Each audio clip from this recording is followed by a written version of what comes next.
host to Prince Andrew and Fergie on a royal visit to Canada. And the recent addition to the downtown, the new Sky Dome, home of the Toronto Blue Jays. The Canadians have also welcomed a former Toronto Indy winner, Emerson Fittipaldi, who continues his domination with a pole here. His quest for the kart championship began this May when he became only the 4th Formula One champion to win the Indianapolis 500. 3 weeks later, he won the first of 3 consecutive races, starting at the Detroit Grand Prix. It was the beginning of a sensational season for co-owner Pat Patrick and the Patrick Racing Team. Portland followed with a ride to victory lane by Bobby Rahal after running out of fuel at the checkered flag. At Cleveland, he won his 3rd consecutive race. At the Meadowlands, he challenged Bobby Rahal for the lead, but finished 2nd in a rain-shortened race. Bad weather didn't dampen his spirits. As he was pleased with the finish, he continues his march for the title. Emerson sits on the pole for the 2nd week in a row and goes for his 5th victory in 9 starts. He leads the point standings with 125 points, and he has earned a record $1,454,000 to date. This is Charlie Jones and Johnny Rutherford. And Johnny, Emerson Fittipaldi having an unbelievable year. What is it like from a driver's standpoint? Oh, I can tell you it is a wonderful sensation. I had a year like that in 1980, Charlie. The car allows you to do things that you wouldn't be able to do normally. If you have a chance on the racetrack to pass somebody, but it's a little bit of a squeaker, then you don't take the chance. You wait until you get a clean shot at them. If your pit crew makes a pit stop a little bit long, you know you can just squeeze the car a little bit harder and you'll make up the difference. It's a great feeling. All right, who can chase Emerson Fittipaldi today? Well, I think my #1 pick is Michael Andretti. Michael has led every race this season but one, and he's had some rotten luck. So I really think it's time for Michael to come to the front and win one. Who's your second choice? Well, I think Danny Sullivan has proven himself here in qualifying. You know, he's been nursing that broken arm. He's done well. He's always done well at this racetrack. So I think Danny is back. What about the cast? Is he wearing a cast? Yes, he doesn't have a cast. He has a brace on his right arm, and he's getting more accustomed to that. His arm's healing, so he's going to be ready. Who's your third choice? Well, I think obviously it's the guy that's starting in the front row. Al Unser Jr. is starting with Emerson Fittipaldi. And these guys have developed a magnetic personality for one another. And I'm telling you, they come together a lot, as we've seen in the last 2 years. The situation being Al Unser is young, aggressive. He's starting up there. He'll be a factor. All right, they're side-by-side, first row. Who's going to win the race to the first turn? Well, I think age difference is going to show up here, Charlie. We're looking at Al Unser, who is young, aggressive. He will try to assert himself and push himself into the first turn. So I think he might be the winner of that race. But Emerson Fittipaldi has got the age and the experience, and he knows you don't have to lead that first turn to win the race. Let's go down to Gary Gerald. Well, Charlie, it's a unique opportunity when you see the winners of this race the last 2 years side by side, as you mentioned, in the front row. Over here on the pole, of course, Emerson Fittipaldi enjoying such a brilliant season, leading the points chase.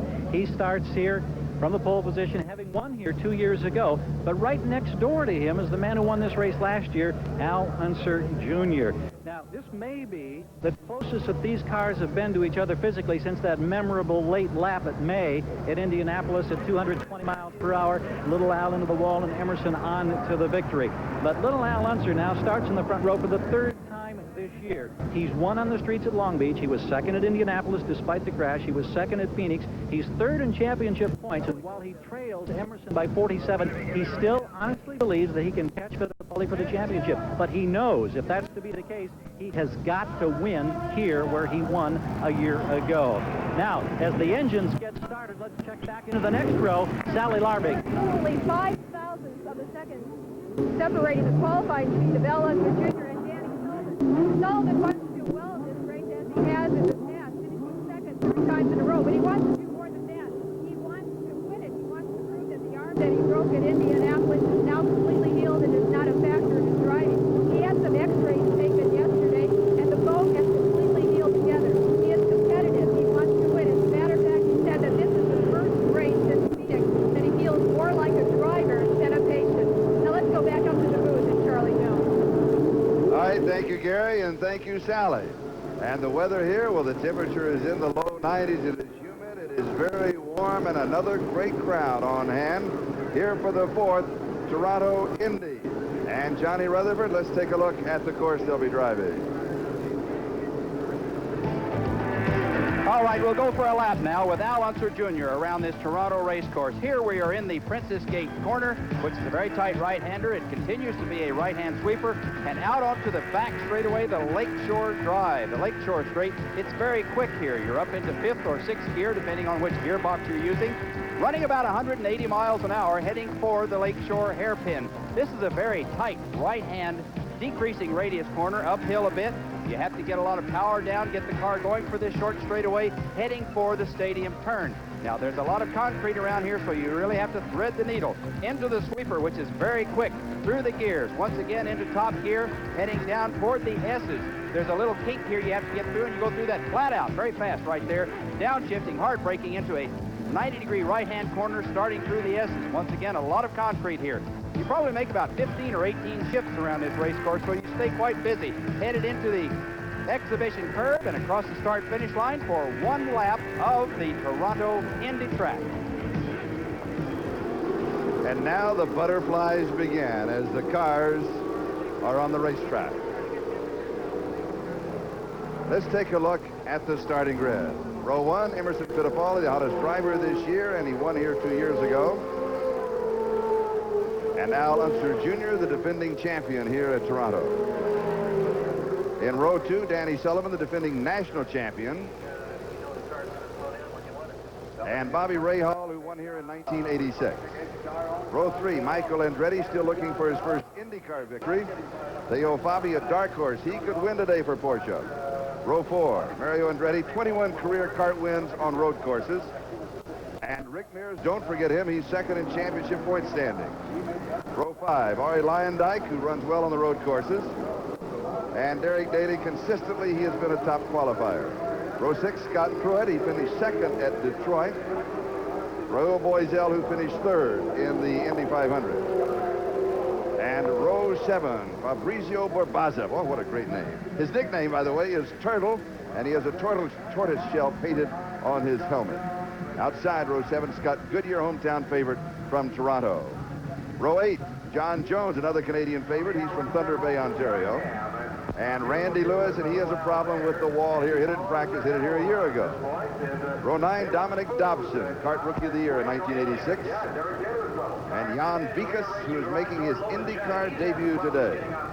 Row 10, Roberto Guerrero. Twice he has been second in the Indy 500. And Scott Brayton, 10th last week at the Meadowlands. In row 11, Kevin Cogan. Last year he hit the wall here and broke his left forearm. And Pancho Carter, this is his 145th IndyCar start. Row 12, John Andretti. This is the son of Aldo, Mario's twin brother. And Ludwig Heimrich, the third Canadian in the field. Row 13, Bernard Jourdain. He finished 9th in the Indy 500. Guido Dacco in his 6th IndyCar start. Row 14, Steve Saleen, designer and manufacturer of the Saleen Mustang. And outside row 14, A.J. Foyt. Last year, he was voted kart's most improved driver. And we'll be back with the green flag in just a moment.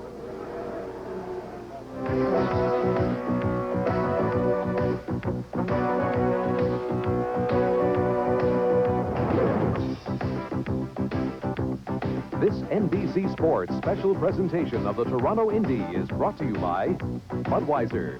Beats with age for that. Welcome back to the Toronto Indy.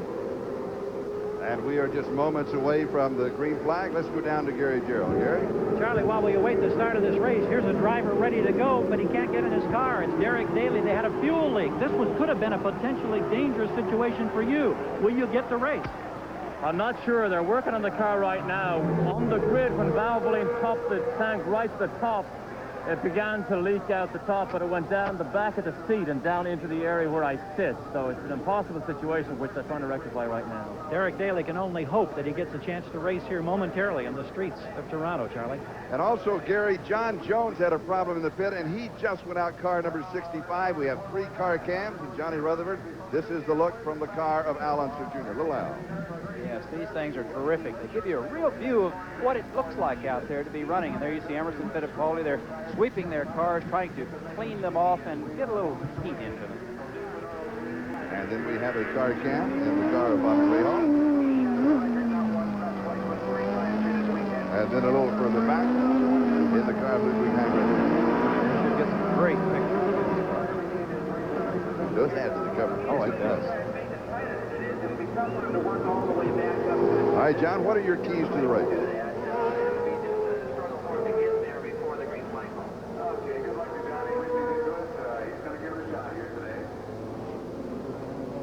Well, I think obviously it's keeping it away from the wall. Well, you had to think for a while, didn't you? Yeah. Now you can tell. Yes. All right. Keeping it away from the fence, obviously, because that'll tear up your car and put you out. You got to protect the gearbox. You know, you've still got to feel those gears in, make sure they're working right. And now the race to the green flag, and then the race to Princess Gate. And the green flag is out, and it is Emerson Fittipaldi jumping out in front. Look at the front tires locked up on Michael as he makes a move up into the front there. Emerson Fittipaldi took the lead, and was that Danny Sullivan that went right with him, I believe? He sure did. I'll tell you what, that was something. I figured Al Unser would be a little bit stronger than that, but obviously something happened, or he decided to lay back and take it easy until it counted. Is that a good strategy? Well, it can be, very much so, because he's able to run with the front runners anytime he wants to there, so he'll just sit and watch and see how strong they are. How important is the first lap? Well, obviously, you just want to get to a spot. On a road course, it's very hard to pass, so you want to try to get the best spot you can in that first turn without jeopardizing your situation. It is Emerson Fittipaldi with the early lead, and then Danny Sullivan went with him. Michael Andretti is there, and then we had Little Al starting off in fourth place. Are you surprised by that, by the turn of events, because you thought Al would be right up there at the top? I really did. I honestly thought that he would push out to the front and not to be led that first lap as they come by the start-finish line to complete it. Emo is just sitting out there in that position where he can run and do whatever he wants to. That's really it's a great feeling. So it is Emerson Fittipaldi in first, followed by Danny Sullivan, Michael Andretti, Little Al Unser, Bobby Rahal, and then Teo Fabi. They are the top six. And then we have, is Mario Andretti in seventh? We have that unofficially. Danny Sullivan is really pressing Mario. I mean, Emo, look at there. He's right tight up against him. They distance Michael Andretti just a little bit as they accelerate off the turn. So, you know, it's Danny is racing. He looks like he is ready. Well, it's said that this is the most comfortable that he has been since he broke his arm. Yes, that's quite obvious. And he qualified well, and now he's running second, giving Emerson all he wants. And now let's go down to Sally Larder. Something kind of interesting about Danny Sullivan's car. This is not the car that he drove at the Meadowlands. This is actually the very first TC-18 that was made. It was used for developmental purposes. It was run at Indianapolis. Danny's original car has been sent to England for an overhaul. They feel that this is the best car that they could give Danny to win this race, and so far it may work out for them. Charlie? All right, here are the standings. It is Emerson Fittipaldi, Danny Sullivan, Michael Andretti, Al Unser Jr., Little Al, Bobby Rahal, Teo Fabi, Mario Andretti, and Rick Mears. They are the top 8. R.A. Lyondike is running 9th, and unofficially we have Scott Pruitt running 10th. Yeah, here we have a shot over Al Unser's shoulder. He's running right tight up against Michael. He's giving Michael all he wants, and there's a little bit of space. So this is the second group. Al Unser Jr. is 4th, so out in front of him, and from the car cam, you see directly in front of Michael Andretti, then Danny Sullivan, and then Emerson Fittipaldi.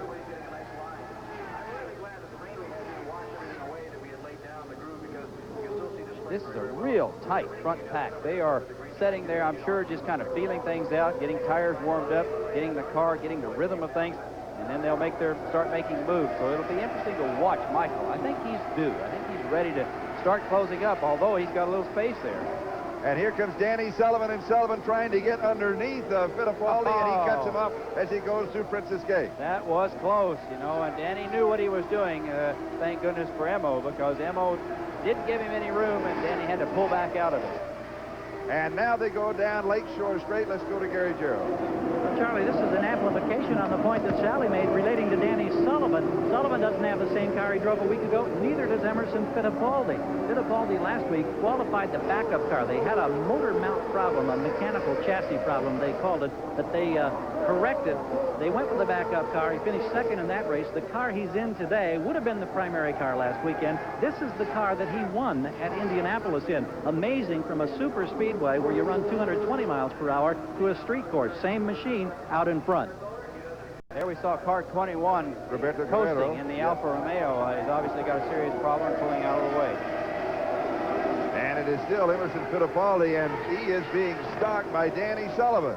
And Sullivan again moves in underneath him, and Danny Sullivan takes the lead as he goes through Princess Gate. What a classic. That was just like you read it in the book. That's the way to do it. Now he set him up on that same turn the last lap.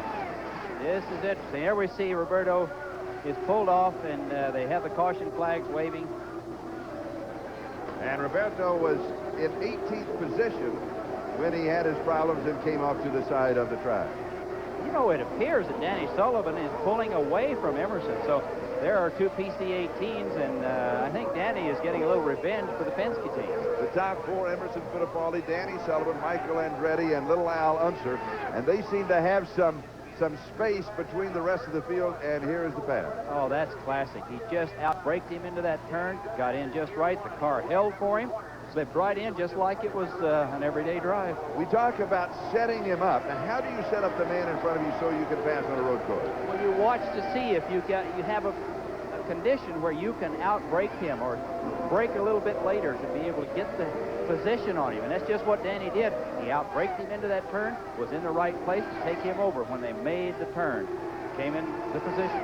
And again, the top four, as you see, are Sullivan, Fittipaldi, Michael Andretti, and little Al Unser. Then it is Bobby Rahal, Theo Fabi, Mario Andretti, Rick Mears, Ari Lyondike, Scott Pruitt, the top 10. Starting the second 10 is Boiselle, Barbaza, Scott Goodyear, Randy Lewis, John Jones, Kevin Cogan, Dominic Dobson, Vikas, and Ludwig Heimrad. So that'll give you a run of where your favorite driver might be located. This is early, of course, in the race. A total of 103 laps, 183 miles, or 300 kilometers. 11 turns, 7 right, and 4 left. Al Unser is giving Michael Andretti all he wants. They are very, very close. Al is probably looking for that one weakness that he can use to get by Michael Andretti. What do you look for when you look for that weakness? Where are you trying to pick him up? Well, braking, breaking into the turn. See if he's a little bit wide in the spot so you can have the position to get down inside of him. Once you get inside of him, you take him over. Certain drivers you have to be cautious of, though, because they don't see you sometimes, and it can cause a tie. As a driver, that's just a local yellow there because of the car of Roberto Guerrero. Now, as a driver, are you always aware who is behind you and where they are and what they like to do? You have to be, Charlie. It's just no way that you cannot know where they are or what's happening around you, because it's key to any move you make. And if you make the wrong moves, then you've crashed, you've had a problem. We got a car in the pits.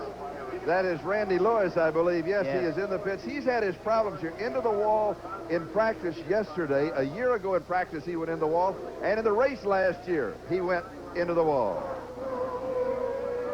Danny Sullivan is leading the Toronto Indy.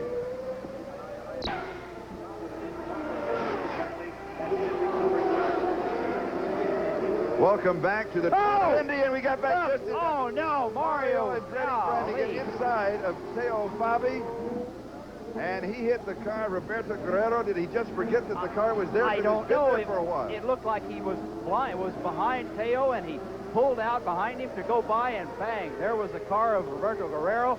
What an unfortunate thing for Mario. I hope he's not hurt. Look here. He pulls over. Look, it's there. He has no chance to come back. He tries. It's too late. Takes the left side off of Guerrero's, the right side off of his, and now I think he collects Theo right here, because you can see the car come in the front of it, I believe, as he sliding the tires. They're locked up. No, obviously he didn't. He just hit the end of the tires there, the end of the wall, down into a barrier. There's the front of another car. I don't know who that was. But you can see he slides into the tire barrier there, which cushions his impact a bit. But, oh, that was really something. And Mario must be shaken because he's not getting out of the car right away. Now, he, of course, was blind. We'll have a full course yellow. He was blind behind Theo Fabi and he came inside. But it's a mental mistake because that car has been there for a while. That car, Roberto Guerrero, has been there for the last 4 or 5 laps. Yes, and that's one of those things, unfortunately. He's racing very hard. He thought he might have a chance. He pulls over. There's a full course yellow now. Mario is getting out of the car. He's obviously okay. Just, I'll tell you what, hitting it and impacting like that really hurts. Glad to see him making the moves. He's getting out of the car now. There we see the Horton safety team. What a job they do. They really do. They're on really top of everything, and they're very quickly. It's Pancho Carter's car that went by and is obviously out for whatever reason. His car is behind there. And here we see the Guerrero car, the Alfa Romeo. It has really been demolished with the impact. You know, you wonder about things like that, Charlie, because there you say the car had been there for 4 or 5 laps, and now they've got a full course yellow. The field will pack up and get behind the pace car, but the car had been there for 4 or 5 laps, and it's just one of those things that there you can see how critical it is to not have that mental lapse. It's got to be right there all the time, and it's hard to understand what Mario might have. Here we'll have another look at it in slow motion. They're coming off of the turn. Mario tries to go to the outside a little bit. He swings over to try to get a run, and it's too late. There's nothing he can do. It's there, and you can see how it jostles him very hard. The car bangs the wall. And you saw Teo Fabi heading to the outside. Now we're going to make an assumption, and that is that the car that you saw just coming around behind him was Pancho Carter, but we are really not sure if that was the car that came in. No, we don't know if that was the car that was involved. There you see Pancho's car in the background, so he's obviously out of the race. All right, and we will continue with our coverage of the Toronto Indy. Welcome back to the Toronto Indy. We're still under a full course yellow due to the accident of Mario Andretti, and he started. This is on tape. He started back, and then he stopped by the fence, and he was there for. It seemed as if he was there for almost 4 or 5 minutes, Johnny, and he was just getting his thoughts together. And you're a close friend of this man. You've known him for many years. Mario's still pondering that. He doesn't know quite what happened, it appears, and they're waiting on a cart, I think, to come get them, but he has an opportunity to reflect, and we can see it there in his face that he was reflecting. Now, let's look at the replay of the accident. Let me point out one thing, and you tell me if I'm correct. He moves to the outside, and he's now forgotten that the Guerrero's car has been there for 6 laps. He comes to the inside. He has a choice right here. Hit that car, go back into Teo Fabi. He hits the car on the side. He stays away from Teo Fabi. He plows right through it, and Fabi is not hurt at all and continues in the race. Well, that's in essence what happened, exactly, because Mario was making a move there, and he just obviously forgot that car, or made his move, was so intent on keying on Teo that when he moved, bang, there was the car. He had nowhere to go. That was the end of it. But he stayed into that car rather than coming back out into Fabi. Well, also, I don't think Charlie had time to make the move. He had committed, and you can't just whip the car because it won't whip that fast. And he closed on that car and hit it. Okay, and also, we saw in the shot in the car of Pancho Carter, we thought that was part of the residue of that accident. We have since found out that he was already there with a broken half shaft, and he was off the course on the other side of the tire. He was off to the side, and was obviously coasting with a disabled car, and just happened to be there at that time.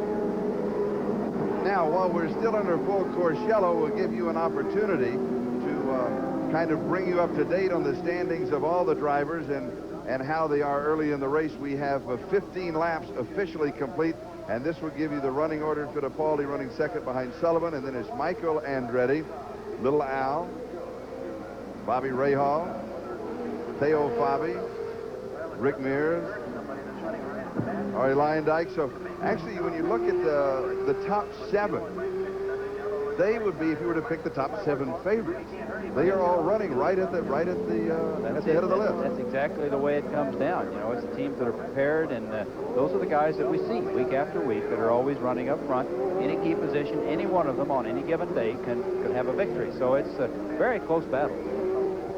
And of course, with the full course yellow, this closes everyone up, and it's a brand new race again. While in getting Mario Andretti back into the city, he was stuck on the outside of the wall. They had to get a golf cart to bring him back in. Mario was a long way back. What happened out there?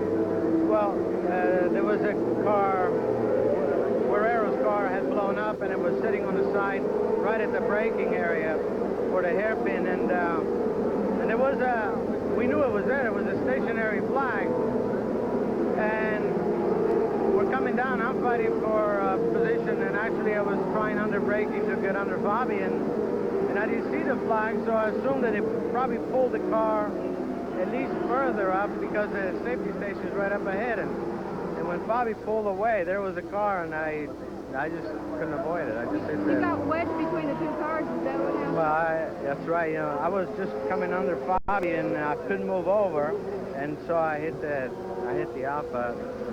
I saw you talking to Johnny Capel, Roberto's team manager. He was pretty hot about something, and I couldn't quite hear it. Well, he was hoping that they would tow the car away, and then he was told that the car was at a safe spot, but it was at anything but a safe spot, because all the action goes on down there before the corner, so I could see the last few laps of the race to leave it there, but not at the beginning of the race, so I was really surprised. And then at the same time, there was no stationary yellow flag anymore, so to me, I thought it was a big mistake. Yeah, in your mind, then they should have pulled the car to a safe Absolutely, spot. no question. There are too many cars still running out there, and everybody running competitively for position, and you can't have an obstruction like that under braking. That's why I thought it was no way they were going to leave it there, and especially after they pulled the flag. Yeah, dangerous situation then. Very dangerous. Okay, thank you, Mario.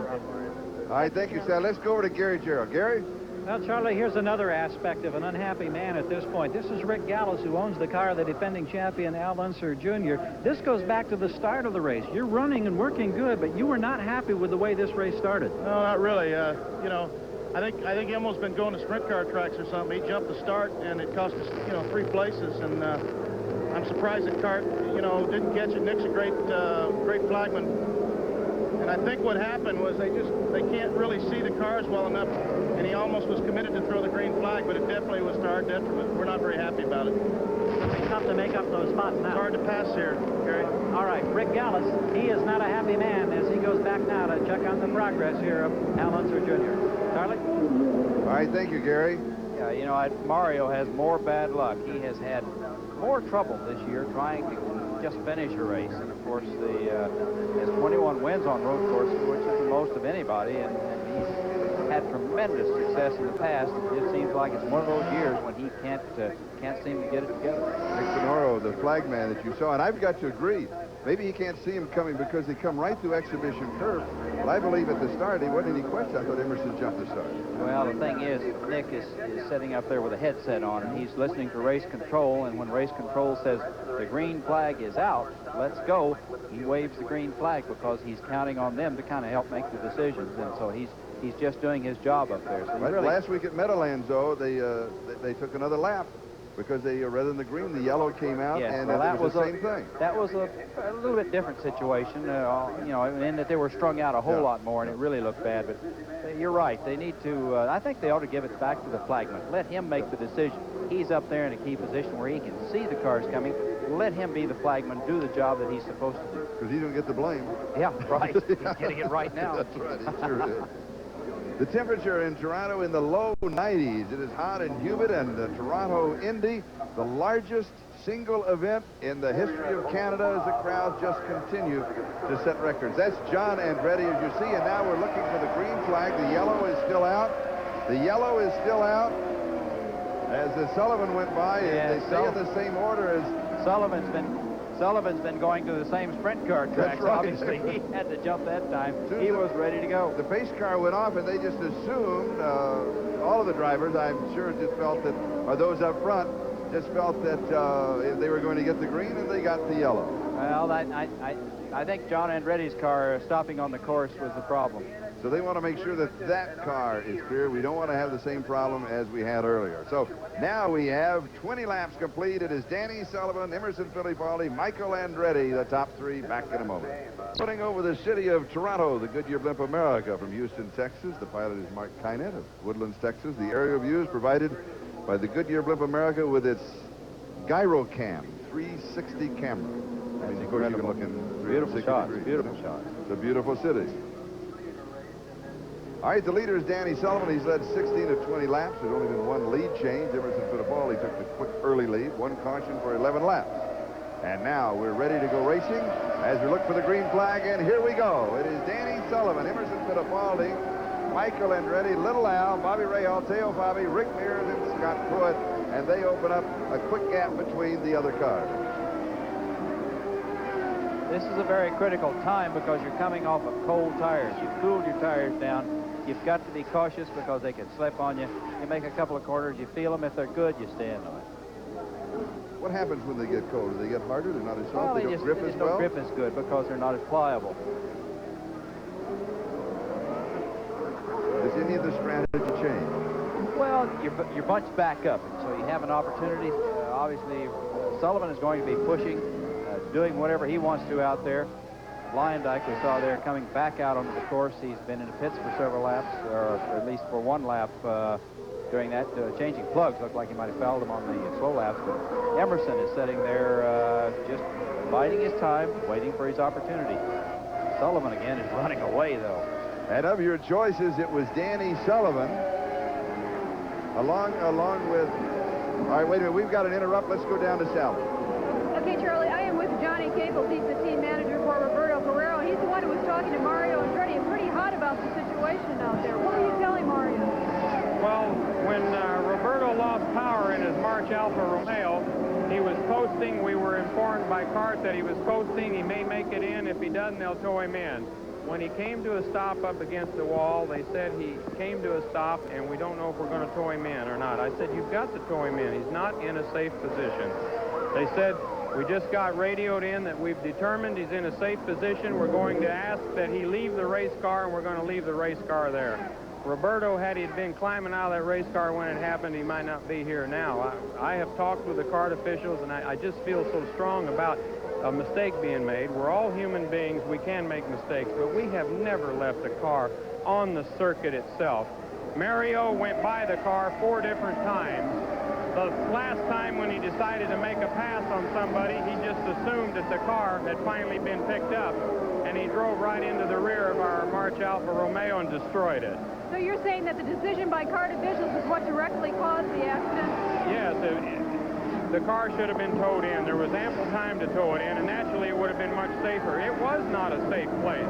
Either there was a lack of communication on CART's part or just a lack of poor judgment, and the decision-making process cost us an automobile and one for the Newman Haas team. I think it was just totally unreasonable to have it that way. We've never done that before. Okay, Johnny, thank you very much. Now let's go to Charlie Jones. Meanwhile, back in the race, Little Al Unser, as you saw, passed Michael Andretti and now has moved into 3rd place behind Danny Sullivan, who is leading, and Emerson Fittipaldi, who is running 2nd. Yeah, here we have a chance to look at it, Dave. We're going to rerun it. You can see that's the same thing Mario was trying to do a while ago when he tried to go by Fabi. He's out-braking him, just running down in there a little bit deeper, taking him over, getting the line. He's into the corner, around it, making the pass. That was textbook. Ari Lyondike has had all kinds of problems with that story. Let's go to Gary Jarrow. And Charlie, it was just as Johnny Rutherford had speculated. That caution was costly for Ari Lyondike, running the slow speeds. He fouled a plug. They came in, they gave him a new set. He went out, it's still misfiring. As you can see, he's back in, the crew's scrambling. It's going to be a long afternoon now, and a disappointing one for Ari Lyondike. Charlie? Thank you, Gary. And to pick up the train of thought that we had earlier, Emerson Fittipaldi with a great year, you said that Michael Andretti, Danny Sullivan, and Little Al Unser would be the ones to take a run at him. And when you look at the top 4, Danny Sullivan is leading, Emerson Fittipaldi is 2nd, Little Al is 3rd, and Michael Andretti is running 4th. So an early congratulations on your pick. Aren't we great? Well, there you can see them. Michael Andretti, of course, who knows if he's got a problem. They said they wanted to, on their first pit stop, make a change to his car. So we're looking for that on that pit stop, and it's, you know, he's maybe just doing all he can, and when he gets whatever he's going to do on that pit stop done, bang, we'll see him make pressure to the front.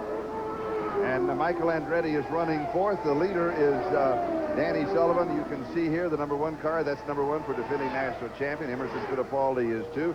There is Little Al, and then Michael Andretti, and that is Bobby Rahal and Teo Fabi as you take a look now at the top 6. And they're all running very, very close, so nobody's letting anybody else get away very far. Get a chance to maybe catch them in a slip, move in and closer, and get a pass bait. But Al Unser Jr. is pulling away. Is this a race course that you could go away and hide on? Well, I think if you've got the power and your automobile is working properly, yes, you can distance someone, but it's not one that you can just really run away and hide. As you can see, all of these guys are the class of the field, and they're staying very close to one another. Tell me about Emerson Fittipaldi. Are you surprised that he's not leading? Well, there again, you don't know what's happening to his car, how it feels to him. If he's just playing cat and mouse, this is one of the racetracks that you have to kind of guard your fuel mileage. You have to make sure that things are right. So maybe Emerson knows that if he doesn't squeeze it quite as hard in the beginning, when it comes to the end, he'll have enough to make it happen, and the others will be caught short. Going back to what you talked at the top, there's Troy Lyondike, and he's having his problems again as everybody seems to be able to pass him right now. He's crafty. He knows that you're not going to win the race in the first 30 laps. You've got to be there at the end. Yes, to finish first, you must first finish, and that's the key to any race, obviously. And Al Unser Jr. has not been pressing that hard. He's by the guy he was trying to pass, working on very hard, Michael Andretti. Now, in third place, working very hard to try to catch up to Emerson Fittipaldi. So he may be putting strain on his car. It's one of the things that you watch to see how it all comes out in the end. Who did what, what's happening. Are there telltale factors for the viewer at home? Things that you look for to see if a car is not working correctly? Well, you can, obviously the stopwatch is your first indication. If he's going slow and everybody's running off and leaving him, and there's distance being put on, then there may be something little. It doesn't take much to make you go off pace a little bit, and then you start falling behind, or when your car gets corrected again, you start looking like a champ and start gaining. So it's it's something you just watch these cars and see who's able to pull away and who's able to keep up, and just kind of make mental note. And after the pit stop, you'll notice a change sometimes. Is this a possibility, too, that Fittipaldi's car is running so well that he can make the move anytime he wants to? So he just wants to stay right behind Danny Sullivan, stay out of any kind of problems, and make his move when he wants to and not when he has to? Well, that's of course, the thing we talked about earlier, is that he has a car that is probably capable of that, but we won't know that until it comes down to the end, when he pulls out all the stops and goes for it. Let's go down to Sally Larvick. Sally? Well, Charlie, Michael Andretti is having severe handling problems, and when they bring him in, they're going to make some adjustments to this front wing. He said that the front of his car is kind of floating. This, by the way, is an unusual front wing. Not many of these cars have it. This extra fin was added to give the front wing and give the car more downforce. And not only that, but the air that comes over the wing stabilizes and causes less turbulence. They're hoping that when Michael comes into the pit, that they can take care of his problem, his handling problem, and that he'll be well on his way to getting first place. Charlie? All right, thank you, Sally. We have 30 laps complete. Gary Gerald, are you ready? The negative aspects of that long yellow for R.A. Lyondike. One of the positives is fuel mileage that Johnny Rutherford was just talking about. Chuck Sprague is the team manager for Danny Sullivan. We asked him during a quick break, will the long yellow be a big help, a little help? How do you feel for fuel mileage? He said it will be a big help. So even though it's early and we get ready for the first stops, that maybe have eased some of the pressure, some of the concerns for team managers and crew chiefs in this race here in Toronto. All right, Johnny, we now have 31 laps complete out of 103, and we've had the long yellow, so we're getting in the neighborhood of the pit stop. Yes, and it's time for these guys to start bringing the cars in for a drink. Al Unser in third place there. Everyone is thinking about that. The crews are getting ready. They're going to be making pit stops, and it will be interesting to see if it will be wholesale or if it will be one at a time, because everybody's faced with the same set of circumstances. All right, this is the Toronto Indy, and it is Danny Sullivan in the lead. Emerson Fittipaldi is running second. Little Al Unser is third. Michael Andretti is fourth. Bobby Rahal is running fifth. Welcome back to the Toronto Indy. This is Charlie Jones along with three-time Indianapolis champion Johnny Rutherford. Gary Gerald and Sally Larvick are in the pits. And the top three are battling. That's A.J. Foyt. Now, he's now back marker. He is running at the tail end of the lap. And you see Danny Sullivan, Emerson Fittipaldi, and little Al Unser running 1, 2, 3 as they now start moving through some lap traffic. Yes, this could be very treacherous because lap traffic sometimes doesn't always see you. You see A.J. move over there. He has to come back out and get set up for that corner. There he backs off, stops, slows down, lets everybody get around the outside. There you see Michael Andretti has closed up on Al Unser Jr. again, so we've got a four-way tussle now. And it is Danny Sullivan, Emerson Fittipaldi, Al Unser Jr., and Michael Andretti that they are running right together. Then behind them is Bobby Rahal in fifth, Teo Fabi in sixth, Rick Mears in seventh, Scott Pruitt in eighth, Scott Goodyear is in ninth, the Canadian, and Raul Boisel is running 10th. It will be interesting to watch if they all make their pit stops together. Boy, that will be a scramble. And for those of you that joined us late, Mario Andretti is out as he ran into a car that had been stalled 6 laps earlier. That was the car of Roberto Guerrero. Had not been removed from the course. He made an inside move on Teo Fabi. The car was there, and he ran into it. So he is out of the race. Also out of the race is Pancho Carter and John Andretti. So 4 cars are out of the original 28. 24 are running. The way these first 4 have closed up again on one another, you wonder who's not working and who is working, because sometimes when you use your fuel load up, it starts making the car handle differently. It bounds around a lot more because it's lighter. So that will be something to watch and see if anybody can get an advantage. If Sullivan should happen to slow down, or if Little Al Unser, or, you know, this is a real dogfight. And to watch them get ready for their pit stops, which have to be coming up pretty soon. We have 36 laps complete, and it is Danny Sullivan who is leading. Emerson Fittipaldi, Little Al, and Michael Andretti. They are the top 4, and at least at this part of the race, they are the ones in main contention for the title. And all seem to be running pretty well. Oh, yes, extremely well. And that's a beautiful shot overhead to see the cars, to see the shape of the racetrack. They're on Lakeshore Drive down the backstretch. Little kink. It was down in this area that Mario made contact, about here with Guerrero's car, which was very unfortunate. There you see situations with slower cars that try to maneuver on one another. Set a guy up, pin him in against a slower car. Boy, they are close. Danny Sullivan with Emerson Fittipaldi behind him, and right in his tailpipe is Little Al Unser, and you always look to see, because they, as we mentioned a moment ago, they have a tendency of coming together. And they have put a little space between them and Michael Andretti, who is running forward. I think that was caused by some lap traffic. They're in the S's now and coming back out onto the straightaway heading for Exhibition Corner, which is the start-finish line. That Sullivan is just running very smoothly. And Exhibition Curve, one of the fastest corners. Yes, it's about 150 miles an hour around that turn, and it's a left-hander, so you're really leaning hard and you're right up against the concrete. Sullivan, Fittipaldi, Unser, and now Michael Andretti has cleared himself of the traffic and is closed up in 4th.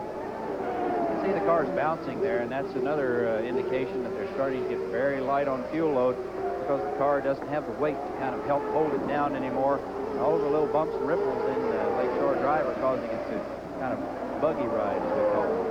And we have 38 laps out of 103 completed, and we still look for the cars to come into the pit.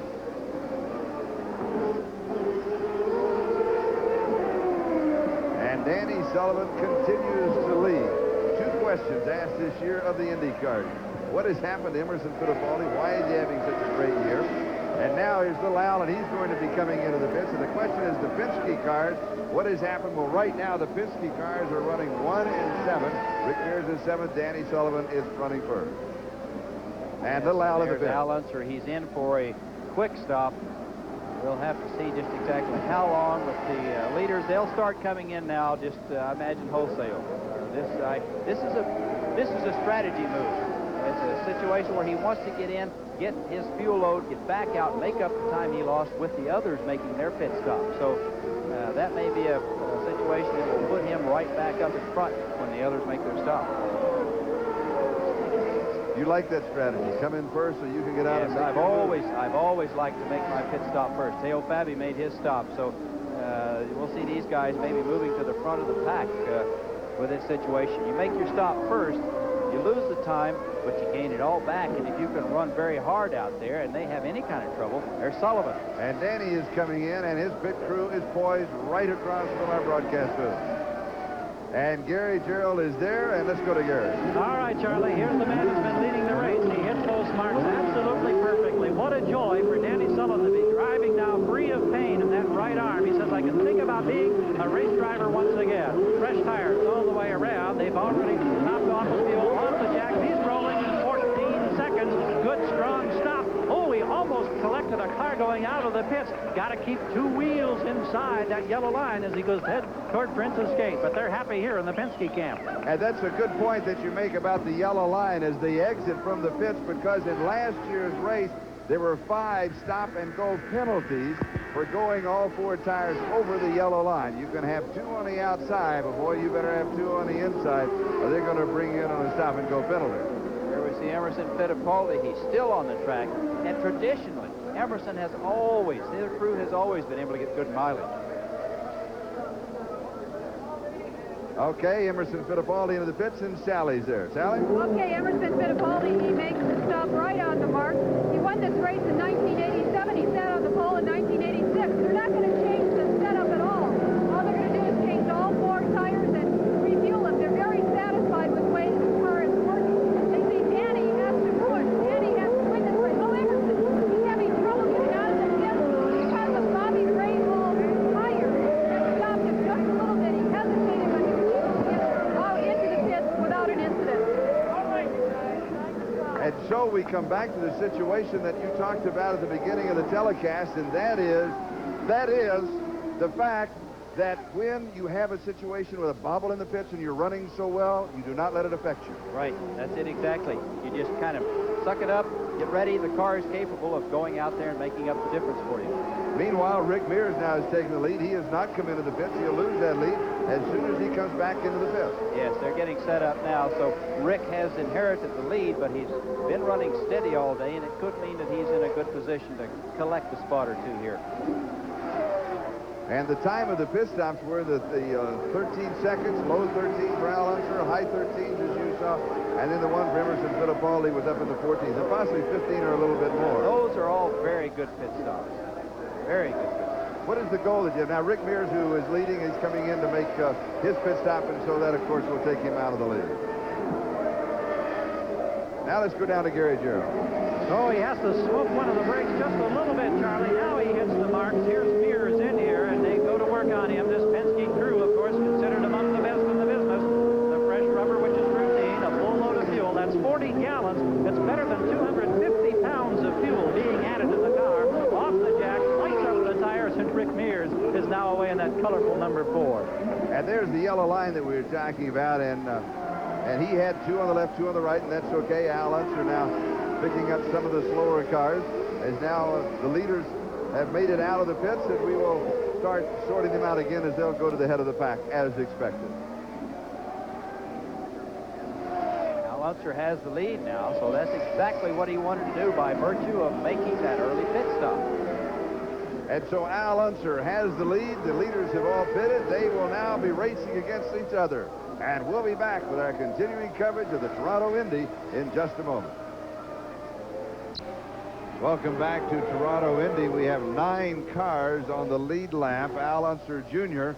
has the lead. Michael Andretti has been closing down on him. Emerson Fittipaldi, who you see here, the car number 20, is running 3rd. Danny Sullivan, who led the early part of the race, is running 4th. And Bobby Rahal is closing down on Sullivan. Rahal is 5th. Theo Fabi is 6th. Rick Mears is 7th. And Fabricio Barbaza is running 8th. No, there are 8 cars on the lead lap, as Boiselle running 9th is a lap down. Here we see some racing going on back in the field. Michael Andretti is just chipping away at Al Unser Jr.'s lead, and he's running in 2nd.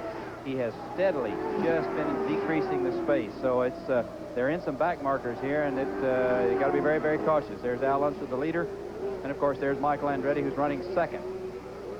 Now let's go down to Sally Larber. Okay, the Fittipaldi team was very upset after Emerson made his last pit stop. As he tried to get out of the pit, there was a tire in the way, and the tire came from Bobby Rahal's pit. And Pat Patrick especially was upset when you saw Emerson having trouble getting out of the pit. You immediately went to cart officials. What did you tell them? Well, the tire was in the way, and it held us up at least 2 seconds, maybe 3. I think it cost us a position. We should have gone out in the lead. The problem was that the tire you thought was over the white line? Well, it doesn't matter if it was a white line or where it was, in front of Emerson's car, and he couldn't drive it. It wasn't done intentionally. It was an honest mistake. In fact, it wasn't even a mistake. We did it at the same time. Just shouldn't have happened. Do you think this is going to be a costly mistake for Emerson? No, not really. It's just one of those things. Thank you, Pat. Thank you, Charlie. Emerson Fittipaldi is currently running 3rd, and last year he was 4th. He won here in '87, and the first year in 1986 he finished 17th. And we have a report on car number 91 that is Scott Goodyear's car, one of the Canadian favorites. He is out of the race due to overheating. And also this is Ludwig Heimer's car, number 71, and looks as if he is going to be out of the race. We have a car cam aboard, and it has come to an abrupt halt. Yes, and he took his helmet off, so Ludwig is out of the picture, as they say. We see Al Unser Jr. He is sitting there hammering as hard as he can because he knows he has Michael Andretti sitting right there in second place. Has been closing up just ever so slightly. It went from nearly a 5-second lead down to now to where it's about a 1.5-second lead. And that's Fabrizio Barbaza, who is currently in 8th place that you see in the pits. And Gary is in the pits. Gary Jarrell. Well, Charlie, remember earlier we were talking with Rick Gallus, and he was unhappy about the start of the race, and he thought that sprint car start gave an unfair advantage to Fittipaldi. Said it's tough to get the positions back.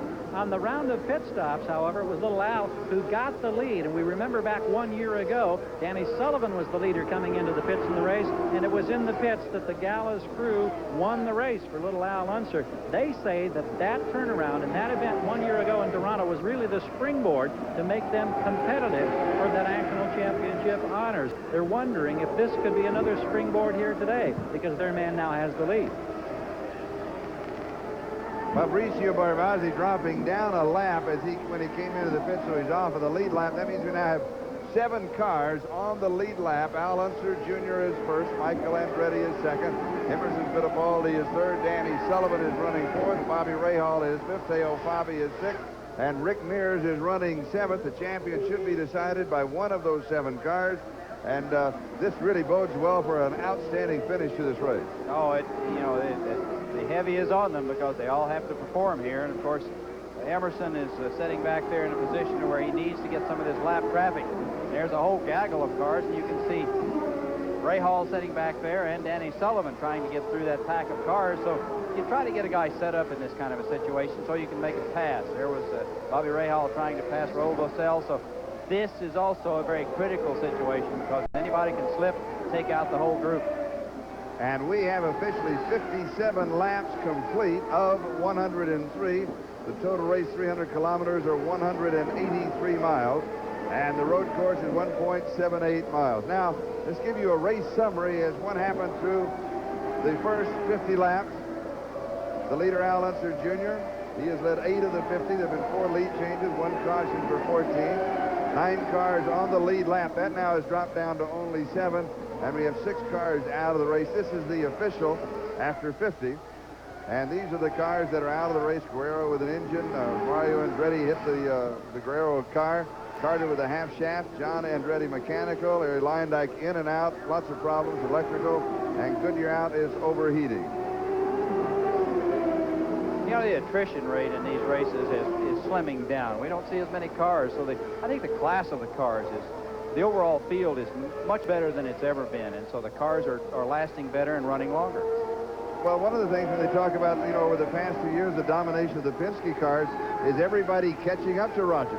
Well, I don't know. Are they learning from him? I don't know if it's catching up. It may be learning from him because he comes out with some really very nice race cars. And I think they've just had a run of bad luck, he and Rick Mears. And we'll be back to the Toronto Indy in just a moment. Now it's official after 60 laps complete. It is Al Unser Jr. who is leading. Michael Andretti is running second. Emerson Fittipaldi is third.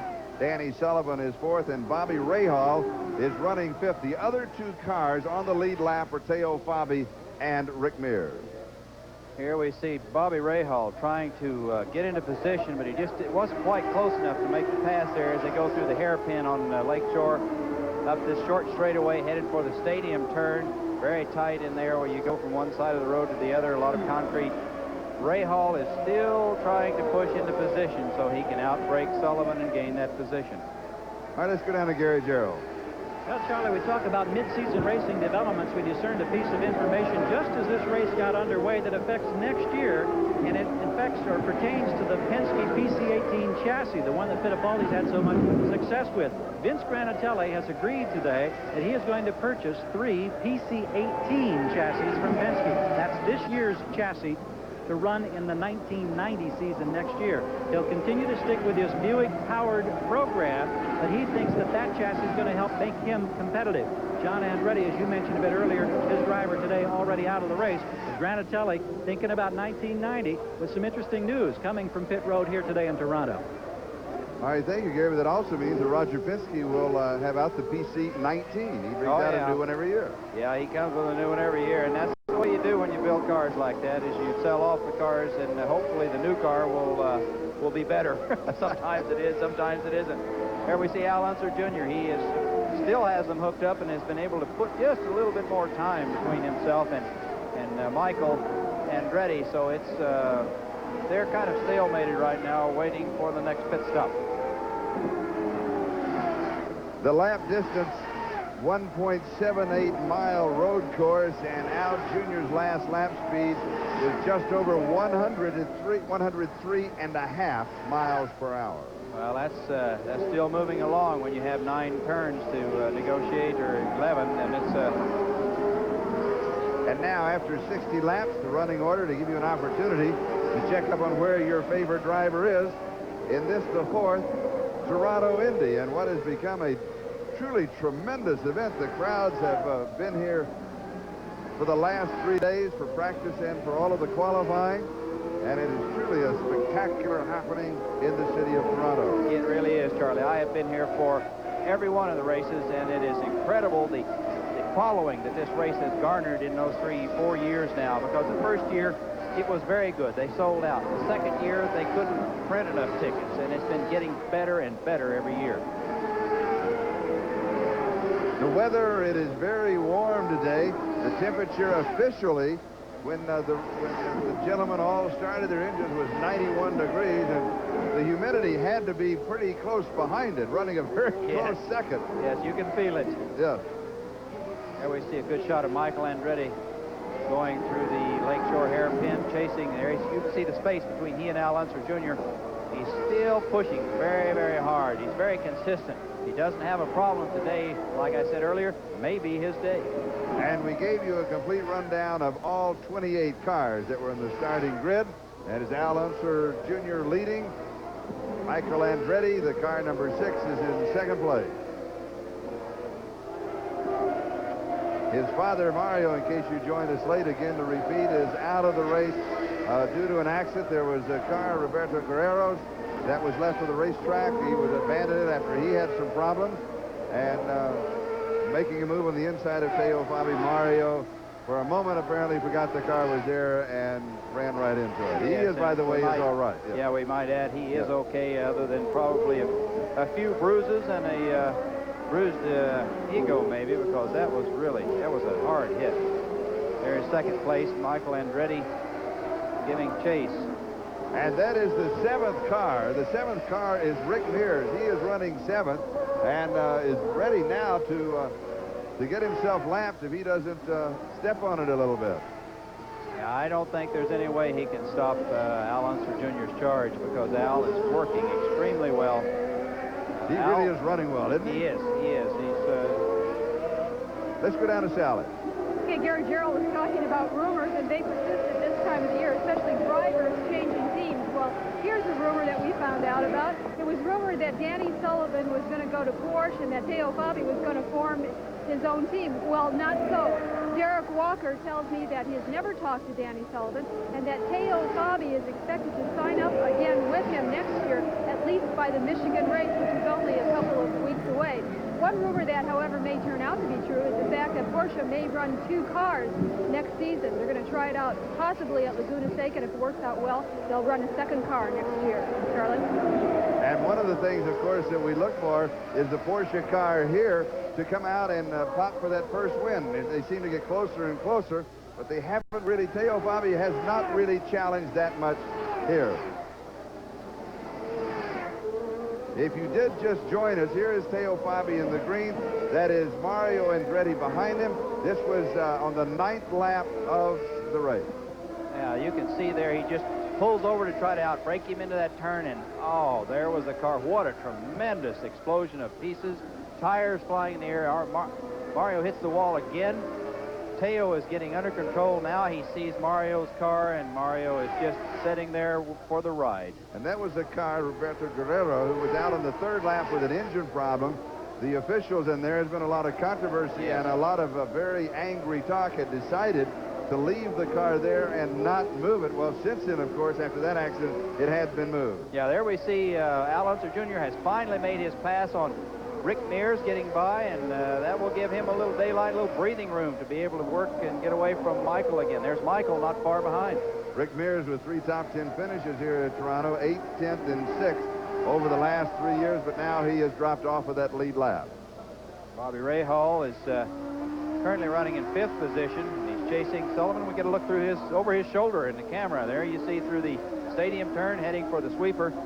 This part of the course is really quick through here because you're trying to get gears. It's just fast enough that if you slip a little bit, bang, you're into that wall. And so it is Al Unser Jr., Michael Andretti, Emerson Fittipaldi, Danny Sullivan, Bobby Rahal, and Teo Fabi on the lead lap. We're back to our coverage of the Toronto Indy with Al Unser Jr. leading. Michael Andretti is running 2nd. Emerson Fittipaldi in car number 20 you see there is running 3rd. Danny Sullivan is 4th. Bobby Rahal is 5th, and Teo Fabi is in 6th.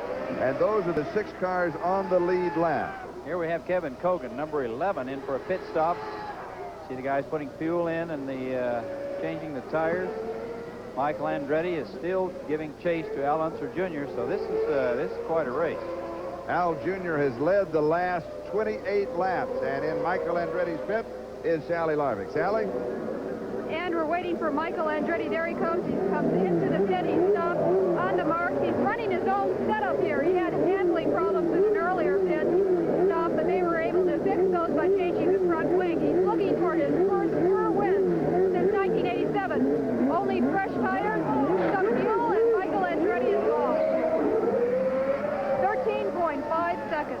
Good pit stop. 33 laps to go for him. Excellent pit stop, and of course there you have a situation where you're trying to gain position by making your pit stop before the other guys. And when you go back out, we saw little Al Unser have his opportunity a while ago to stop early, come back out in the lead.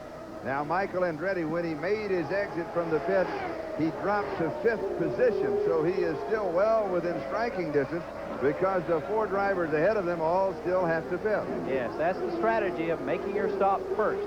And of course, this is the last one, so it'll be all the way to the checkered from here. There we see Al Unser Jr. He's just running like he's on a rail out there. He really has been running well, hasn't he? He has extremely well. Been able to open up distance on Michael when he wanted to a while ago, and now he's out there all by himself. And once that he has taken the lead, he has really not been challenged for the lead. No, he really hasn't, other than getting caught in slow traffic, backing up to Michael, and when he gets clear, he's always able to pull away again. Could this be his day? It could be. He's certainly plenty capable, more than capable. The hottest man this year is car number 20, and that is Emerson Fittipaldi. And he led early in the race, but has not really been a challenger. Is he still waiting? Does he still have time? 32 laps to go. Well, it's very hard to say. You can speculate. Oh, we've got a car. That's A.J. Foyt is slowing down on the course, pulling off to the side. He's obviously dead in the water, has some serious problems. Getting back to that situation with Emerson, you don't know if he's playing cat and mouse or not. He knows that he's got a situation and he wants to wait and play a hand. He's within striking distance, so here we go with Rahal. Rahal's caught up to Sullivan again, so obviously Sullivan has been holding Rahal up. Sullivan is running 3rd, Rahal is running 4th. Now, Bobby needs to get past him so he can make a move on the 2 leaders. Well, they're all coming up on pit stops, so it's jockeying for position in order to get in and get back out as quickly as you possibly can. All of these stops have been on green. They always are on road courses because very seldom do you ever have an opportunity at the right time with a full course yellow where you can get in and get out and not lose a great deal of time. When you come into the pit, it's like a little parking area. You come in and do a quick parallel park. There's Sullivan and Rahal going after him. Yeah, he was making a bid there. And I think Rahal's running better than Sullivan. It appears that way because a while ago he got caught in traffic and moved back away. He's caught right back up to him again. And the car cam of Bobby Rahal's car, you see we're having a little bit of a breakup, so he can't stay with that shot just enough to give you a feel of what it's like. And now Sullivan tries to open up a little space. And Emerson Fittipaldi comes into the pit. Let's go to Shallon. Emerson Fittipaldi, the team is still not concerned that Emerson is in third place. They figure that they know that his car has the speed and he'll be able to catch up. Right now they're changing 4 tires. They're just refueling it. As you recall earlier, he had some trouble getting out of the pit. Let's watch him now. No problem at all. Emerson is out. 14.9 seconds. And Chris Sailing coming out of the pit. Excellent pit stop, and of course, now he'll have to wait for the others to see where they all fall into position. He pitted second, and when he came out, he was fifth. Not a bad move. Now, is there a driver problem back to when you come into the pit to find that little area and duck kind of into it and then duck back out? Well, you know, a while ago, obviously, with Rahal making a stop at the same time, there was his pits were cluttered, so Emerson had a tire to try to have to get them to move so he could get out. Yes, it can be. You try to time it, find out when the other teams are going to make their stops, and if you can't time it, you can get into a clean pit and get back out again. It is Al Unser Jr., Danny Sullivan, Bobby Rahal, Michael Andretti, Emerson Fittipaldi, and Teo Fabi, and they are all on the lead lap. It's interesting, they all pitted running second and have come out running fifth now, so it's the move up. Here's where we see where the pit stops count. And they're getting ready to pit in Danny Sullivan's pit. They're over the wall and waiting for him to come in. Sullivan has some cars here that he has to negotiate. Fabrizio Barbaza in 12 there, moved to the inside and kind of blocked him, so we'll have to wait and see now if Danny comes in this lap. If he does, then Rahal will have a chance to make a little time up. And the pit crew is ready, as you can see. And A.J. Foyt made it back to his pit. They're doing a quick tire change to give him a little fuel.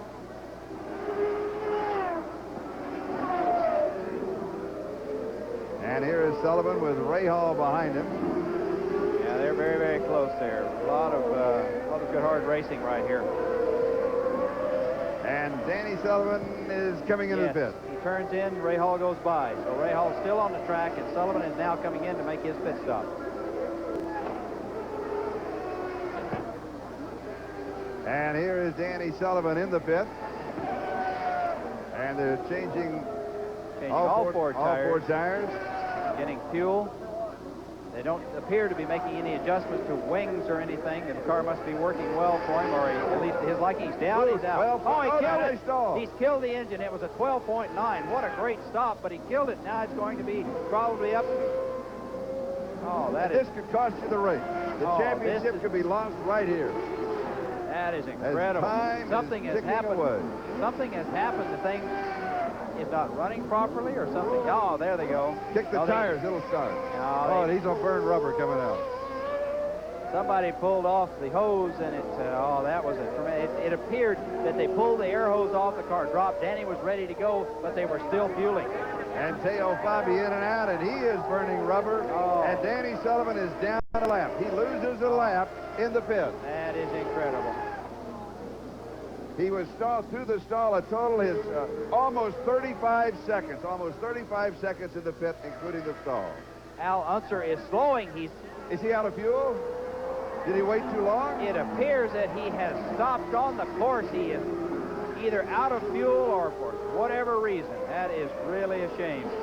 Because we were expecting him to come in at any moment, and remember, of the group before, he was the first one into the pit. Yes, he pulled the wheel off, threw it over the windshield in disgust, and it's obviously all over for Al Unser Jr. And so with these turn of events, Bobby Rahal is in the lead. Bobby has been pushing extremely hard. His car is working well, and of course he won last week in the rain at the Meadowlands. So Bobby Rahal is certainly hungry for another victory.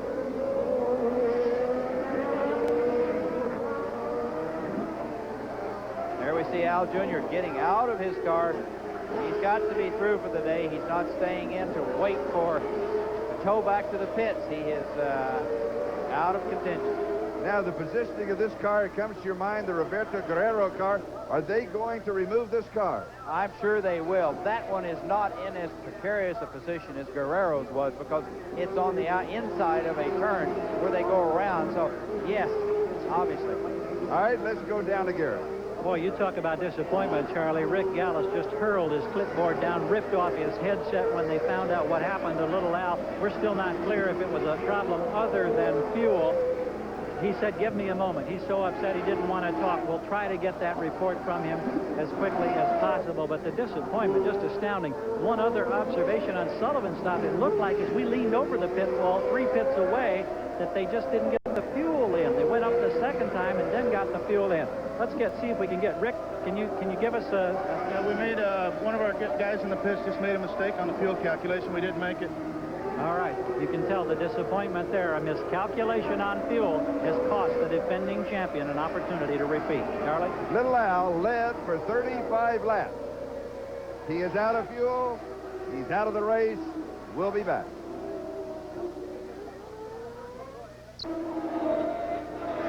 Rick Mears is in the pit.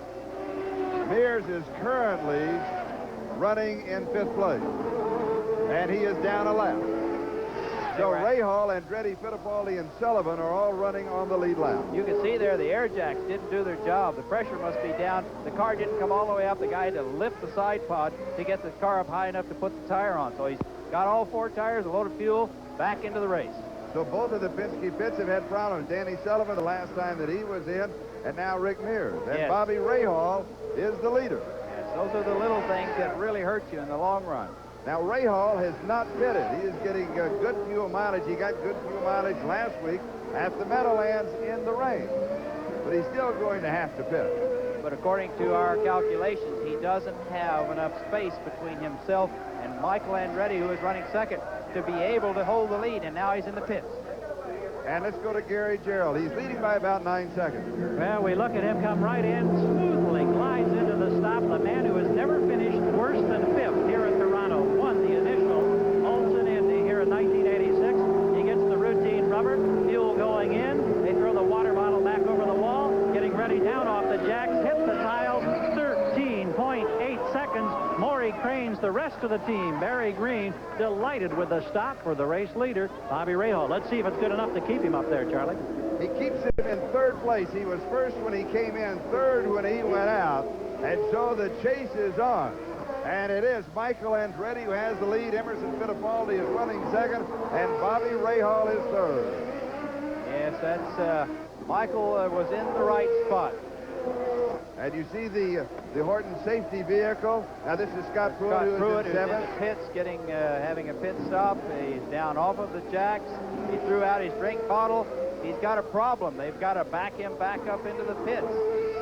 It's hard to tell. No, he stalled the engine. That's what happened, and they've got to restart. They hook the starter up, get the thing running, and he's got it again into right gear this time and gone. And Scott Pruitt has finished 6th or better in the last 5 kart races, and that pit stop could cost him a continuation of that.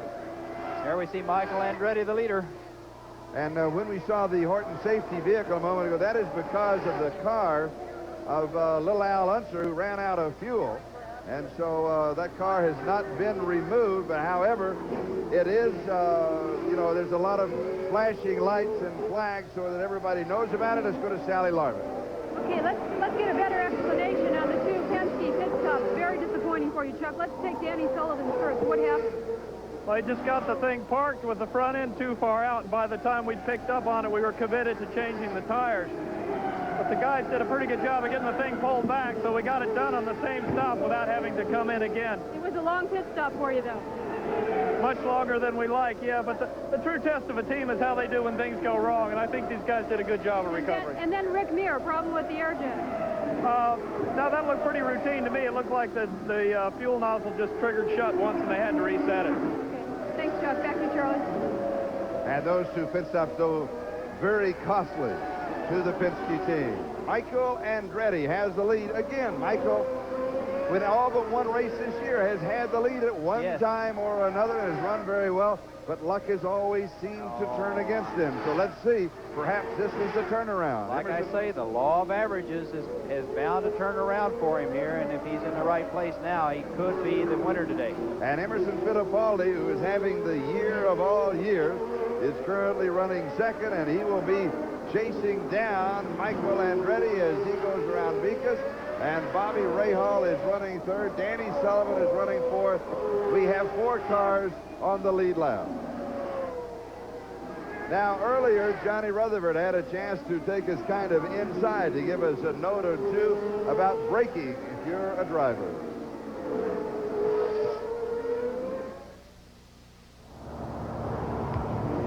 You know, it's hard for the average enthusiast to realize the forces and violence generated by a modern race car today.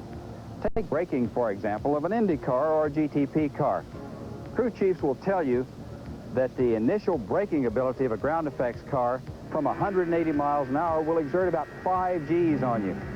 Now, that relates to coming from 180 to 70 miles an hour, which is a rate of 110 miles an hour per second.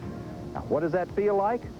Your passenger car running 55 miles an hour would have to stop in this distance, 20 feet, for you to experience that sensation. And I'm here to tell you that can put bruises on your body. And there have been some bruises on some bodies here today. Let's go down to Gary Gerald. Well, you talk about bruises and disappointment. Here's another case. We don't know why, but Bobby Rahal just came gliding into the pits. He immediately shut down the engine. The crew, we were alerted because they were scrambling with buckets. That's the indication of perhaps overheating or fire. There was no fire. They have pulled the back cowling off, Charlie and Johnny, and they're just looking, and right now we're at a loss as to what they're looking for, but obviously Bobby Rahal is not going to be able to win 2 in a row on the CART PPG IndyCar circuit. We'll try to find the reason and let you know in just a moment. Gary, was the engine dead when he pulled in? No, Johnny, it was running when he came in. He revved it. We saw a lot of fumes come from the back like heat, obviously very, very hot, and then we saw all of the containers of water up here. In the event there was an overheating problem, but now he's unbuckling and climbing out. And so it is the end of the day for Bobby Rahal, and so he is out. The attrition that you talked about now is starting to take place. We'll be back in just a moment. Michael Andretti is the leader. Welcome back to Toronto Indy as we now have 91 laps complete. In 4th place, that is Teo Fabi, but he is down a lap. Michael Andretti is the leader. Emerson Fittipaldi is running second. Danny Sullivan is in third. And at this point, we are sorting out whether he is running on the lead lap or not. There are those that think that he is, and those of us that think that he is not. And the vote in the booth is 2-2. So it's a stalemate. Here we see Michael Andretti making a pass on Kevin Cogan. And Sullivan is a lap down, so Michael Andretti and Emerson Fittipaldi are running on the lead lap. Now, Bobby Rahal has had his problems for that story. Let's go down to the pits and join Gary Gerald. Gary? Well, the man who has had such great success here in Toronto is not enjoying that success today. What turned out to be the problem, Bobby? I guess the exhaust broke, cracked, and then the fire coming out just burnt through the plug wires. But too bad. Looking good. You had a problem like this late in a practice session or qualifying session yesterday. Related? No, it's a totally different thing. Awful tough on that roller coaster after the elation of a week ago to this day. Well, you know, I thought we were looking real good, and we were. You know, who knows if they could have made the fuel, but we just ran hard and did our best, and this wasn't our day. Were you being held up at all by Danny Sullivan when you were on the circuit? Well, a little bit, but I was conserving my brakes, and so I was sort of content to let it just sit there. Bobby's out of the race. Charlie? All right, thank you, Gary. The story now evolves around Michael Andretti. One of the most popular of the young drivers of the Indy cars, has had success at a lot of other formulas, but is still looking for his first IndyCar win. He has 10 laps to go. Could this be the day, Johnny Rutherford? Well, the first win this season, Charlie, yes. He's got, I think, 7 victories to his credit so far in IndyCar racing. But Michael is, yes, it looks like if he goes to the end, he can do it. But he's got wily old Emerson Fittipaldi, who all of us know is on a tremendous roll this year, just sneaking up ever so slightly every lap. So it will boil down to they're both ready to go to the finish. Which one will make it there first?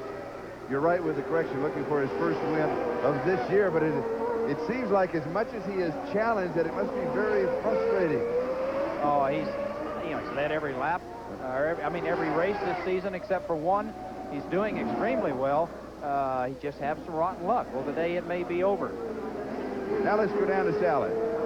Charlie is very quiet in the Andretti pit. This is the time that they have faced time and time again when the pressure was on, when he was so close to winning and then didn't make it. And Sandy, you have been sitting there praying, talking to yourself. How do you feel right now? We just need to see the checkers. We have a hard time seeing the checker flag. We just need to see that checker flag. He has been so close before. Do you think this might be it for him? Do you think he might take the checker? Well, we'll see if Emo's coming up on him. We'll just have to wait and see till the checker comes down. Charlie?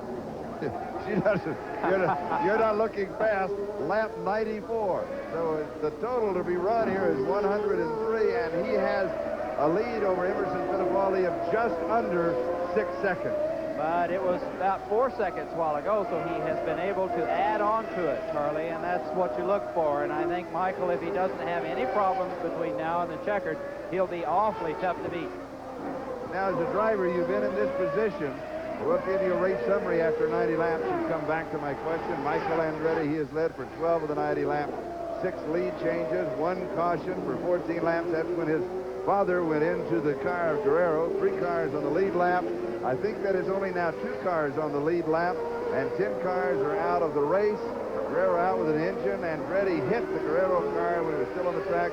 Carter with a half shaft, John Andretti mechanical, Larry Lyondike electrical, Goodyear out overheating, Heimrath ignition, Knocko with the contact, Unser out of gas, and Ray Hall with the engine problems that he just talked to Gary Gerald. And let's go back down to Gary. Can you catch him, Gary? Well, that's what we're about to find out. Pat Patrick anxiously leaning over the wall, stopwatch in hand, trying to look for that Marlboro car. There it is. We'll let him get the interval.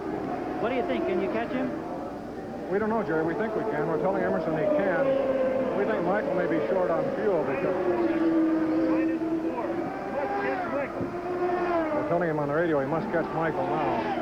If we can get him mad enough, he'll probably try it. All right, Pat. Thank you. Interesting approach, Charlie. Don't you love it? The coach says you must catch him now, and Emerson is out there with his foot all the way to the floor saying, I'm going as fast as I can. Wait. All right. We'll be back to finish up the race in just a moment. As we come back to Toronto Indy, Michael Andretti has 4 laps to go. Emerson Fittipaldi is chasing him, and he is closing on him. Oh, yes, ever so slightly. It's not going to be easy because once he gets to him, then he has to pass him. There, Michael has the advantage of putting a couple of back markers between himself and Emerson. So now he has clear track in front of him unless he runs into some more traffic. Emo has to get by those guys. And we sorted it down from 28 cars to these 2 as the wives look on. Sandra Andretti. Yeah, she's been, there's Teresa Fittipaldi, and they're wringing their hands, saying little prayers. Meanwhile, with their hands full is Michael Andretti, who is leading, and Emerson Fittipaldi, who is running second. And they are the only 2 cars on the lead lap. Danny Sullivan is in third, a lap down. Theo Fabi is in fourth. Rick Mears is in fifth. And they, of course, are all running a lap down. I can guarantee you, Michael Andretti, if he hasn't had radio problems, is getting word in his ear, stand on the gas, kid. And he's got 3 laps to go, and Fittipaldi continues to close 4 laps back. He had almost a 5-second lead on him, and now it is 2.4 seconds. There we can see the distance. He is really closing up. Michael has slower cars in front of him. This could be the critical moment. Theo Fabi in front of Michael Andretti, and then it's Emerson Fittipaldi right behind him. Yes, I'm sure Michael is praying that Theo will be a gentleman and let him by so he can use him as a buffer between himself and Emo. Theo a lap down. He comes inside of him. Fabi stays high. And now the car will be between Michael Andretti and Fittipaldi, and EMO moved. He moved over for him and let Emerson go by, and now Emerson is right on his bumper. Yes. And they come by the start-finish line. And the separation is less than a second, just under a second, with 2 laps to go. Well, now here we'll see, because this is the opportunity for Michael to show us what they've got, and he's got traffic. He's coming up on some more traffic, so Emerson will try to outbrake him. There they bump. Emerson slides on by. If Michael's car was not damaged, he has had it. That's it. And Emerson is hit, and now he backs off, and he obviously is all right. Both wives, Teresa and Sandy, both very emotional. They heard the word that they collided, but now I think the word is out. Emerson just tried to make the move, breaking him on the inside. And Michael Andretti continues to lead. Emerson Fittipaldi continues to run second. They are the same lap, but the margin now has widened considerably. Oh, yes. Michael has a comfortable cushion and should be able to make his last lap now. One more lap. White flag is out. There we see the white flag waving. Emerson has not come by as yet. He took a lot of time to get turned around. And now Emerson Fittipaldi comes by the start-finish line, and it is a 13-second differential after the bump. Yes. Emerson just tried. Here we'll look at it again. Emerson was trying to outbrake him down on the inside. Michael was headed for the inside. They touched. It slammed Emo over. He barely skinned the wall, but he slid past the turn.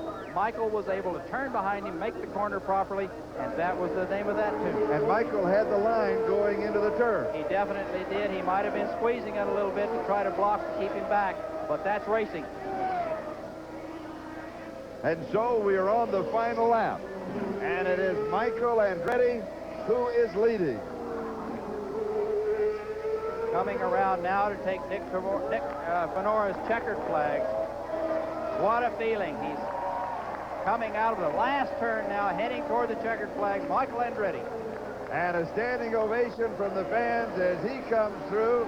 And we wait now for Emerson Fittipaldi, his official second place finish, as he comes by. And both cars at the end after the bumping continue to run well, and both drivers, of course, are all right. What did you ask me at the head of the show, Charlie? Here's Michael Andretti. The long drought is over. There have been handshakes, hugs, kisses, you name it. A lot of emotion down here, and certainly well-deserved. It's been a tough ride to finally get to victory lane. It was a tough drive, one of my toughest. Everything went my way today. It makes up for all those times where we were having problems, so I'm really happy. You know, with Al Jr., it looked like he ran out of gas, I'm not sure, and, you know, that break with Emerson. This has been characterized as the season of the bump and run. There was a bump, and you were able to run there in that next to last lap with Emerson Fittipaldi. How close was it in your mind? Well, it's unusual for me to come away with without anything bad, you know, so you know I didn't do it on purpose, because I would have taken myself out, too, you know, if I would have done that. So it was just a bad deal. I feel bad that it happened, but way it goes. Carl Haas offering his congratulations. Wife Sandy is here. Our congratulations to Michael Andretti as we check now with our colleague Sally Larby. Yeah, I'm with Emerson Fittipaldi, and right now he's explaining what happened. Emerson, it's got to be very disappointing for you. You were doing so well, and then you bumped. What happened? Yeah, I didn't bump. I was on the inside of Michael, and I think he didn't realize there was a car there. I don't know what happened to Michael. Well, if it helps at all, he apologized for it. He feels bad about it, but he says that's racing. Was it that racing? I think if everybody watch on tape, the replay, obvious, someone has to be right. In the meantime, the car was working very well for you. Is that true? Right in the nose right now. And that, of course, was Mo Nunn. Mo, how do you feel about that? Mo is, of course, the chief engineer for Emerson's car. What are your feelings about what happened? I feel that's absolutely blatant, dangerous driving. You can kill somebody doing something like that.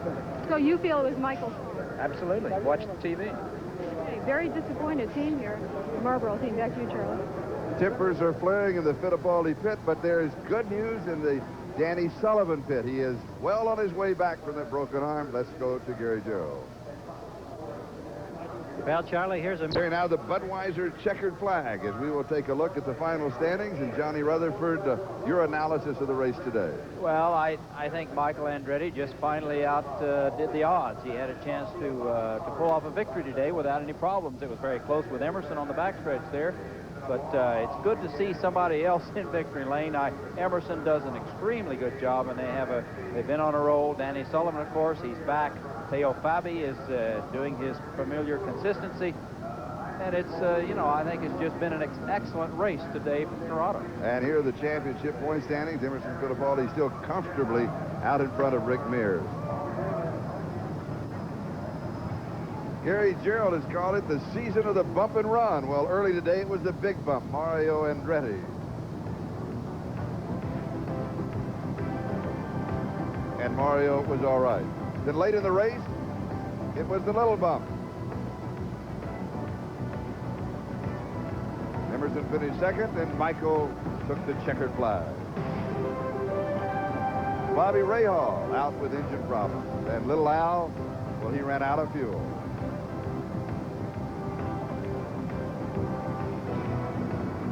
But Sandy Andretti said it all. We win.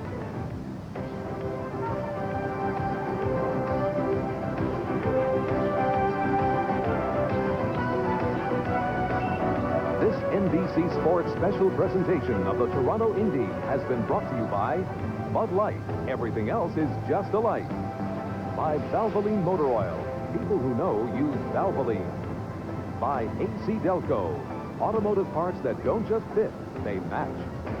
And by Burger King, where we do it like you do it. For Sally Larmick, Gary Gerald, Johnny Rutherford, I'm Charlie Jones. So long from Toronto, and now stay tuned for the U.S. Gymnastics Championships. The individual titles are at stake next on NBC Sports World.